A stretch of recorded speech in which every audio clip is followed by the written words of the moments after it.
Welcome বন্ধুরা, কেমন আছেন? আশা করি সবাই ভালো আছেন। আমি ভালো আছি। তো আজকে আমরা লিকুইফাই গ্লোয়িং ব্যাকগ্রাউন্ড কিভাবে বানাবো ফটোশপে, তো আজকে আমরা শিখে নেব। তো সম্পূর্ণ বাংলা স্টেপ বাই স্টেপ ফটোশপে। তো চলো শুরু করা যাক।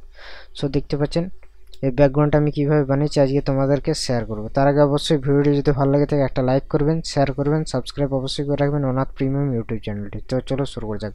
এরকম ব্যাকগ্রাউন্ড বানাতে গেলে আমাদের জাস্ট একটা সাইজ দরকার। সেই সাইজটা প্রথমে নিয়ে নিচ্ছি আমরা জাস্ট নিউ অপশান থেকে। শর্টকাট কি হচ্ছে Ctrl+N, কিবোর্ডের সাহায্যও করতে পারি আমরা। তো জাস্ট আমরা ক্রিয়েট অপশানে ক্রিয়েট করে নিলাম এখান থেকে।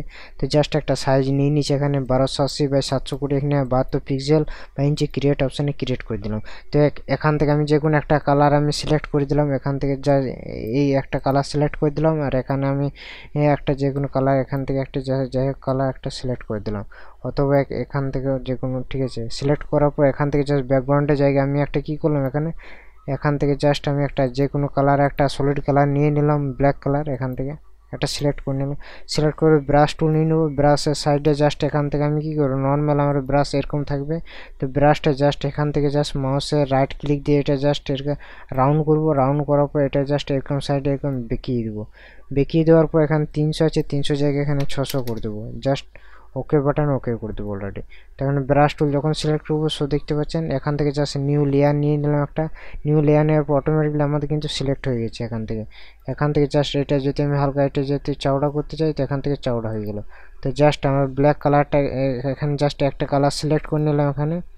তো এখান থেকে জাস্ট নিউ লেয়ার নিয়ে নিলাম। নিউ লেয়ার পর এখানে ব্রাশের সাইডে বড় করবার জন্য আমরা কী করবো, জাস্ট মাউসের থার্ড ব্র্যাকেট ক্লিক করবো এখান থেকে। সো দেখতে পাচ্ছেন এরকম অনুযায়ী আমরা চারটে সিলেক্ট করে নিচ্ছি এখান থেকে, চারটে কালার।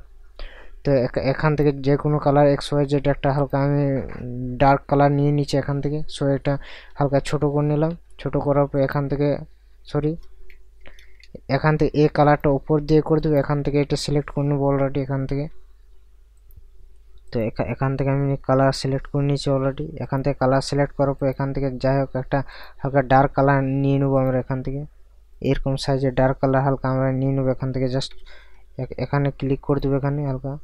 যদি ডার্ক কালার এখানে খারাপ লাগছে তো অন্য কালারও নিতে পারি আমরা।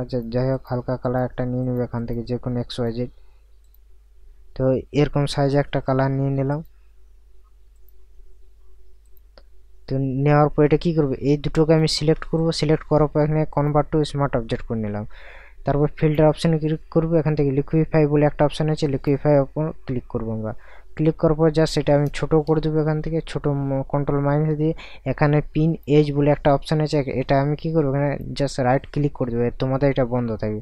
তো এখান থেকে বন্ধ করার পর এখানে সাইজ 600 দিয়ে দিলাম। এখানে ডেন্সিটি 50, এখানে প্রেসিওর 100 দিয়ে দিলাম। এখান থেকে জাস্ট আমি একটা মাউস করে এখান থেকে জাস্ট এরকম অনুযায়ী আমি ক্লিক করে দিলাম এখান থেকে। আর এটাকে জাস্ট এরকম পজিশন রেখে দিলাম, আর এটাকে জাস্ট এরকম অনুযায়ী রেখে দিলাম।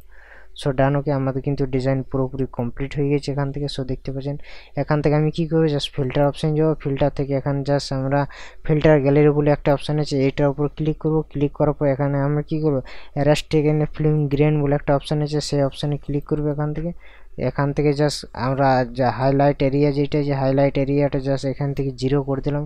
এখান থেকে গ্রেন যেটা আছে, গ্রেনটা হালকা আমি এখান থেকে বাড়িয়ে দিলাম। এখানটা ইন্টেন্সিটি যেটা আছে সেটা হালকা এখান থেকে আমি জাস্ট কমিয়ে দেবো এখান থেকে হালকা এখান থেকে একটু কমিয়ে দিলাম। এটাকে জাস্ট হালকা এটা বাড়িয়ে দেবো এখান থেকে। গ্রেন যেটা আছে, গ্রেনটা হালকা এখান থেকে জাস্ট বাড়িয়ে দেবো।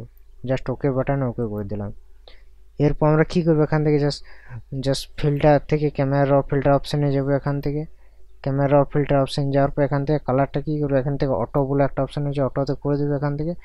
জাস্ট এখানে ছোটো করার পর এখান থেকে সো দেখতে পাচ্ছেন এখানে কালারটা হাইলাইট করে দেবো এখান থেকে হাইলাইট যদি না করে এখান থেকে হালকা কালারটা কমিয়ে দিলাম এটা হালকা এখান থেকে জাস্ট এক্সপোজারটা যেটা আছে হালকা এখান থেকে জাস্ট কমিয়ে দিলাম। এটা কন্ট্রাস্টটা যেটা আছে কন্ট্রাস্টটা বাড়িয়ে দেবো এখান থেকে। জাস্ট টেক্সচারটা হালকা এখান থেকে বাড়িয়ে দেবে এখান থেকে। জাস্ট ক্লিয়ারটা হালকা বাড়িয়ে দেবে এখান থেকে। ডেউজারটা বাড়িয়ে দেবে এখান থেকে। ভাইব্রেন্স যেটা আছে ভাইব্রেন্সটা হালকা বাড়াবো। স্যাচুরেশনটা আছে স্যাচুরেশন বাড়াই ওকে করে দেবো। সো ডান। ওকে, আমাদের ডিজাইন কিন্তু পুরোপুরি কমপ্লিট হয়ে গেছে। সো দেখতে পাচ্ছেন। তো কেমন লাগলো আজকে ভিডিওটি অবশ্যই কমেন্টের মাধ্যমে কমেন্ট করে জানাবেন। আর এরকম নতুন নতুন টিউটোরিয়াল আপনারা শিখতে পারবেন ফটোশপে বেসিক টু অ্যাডভান্স।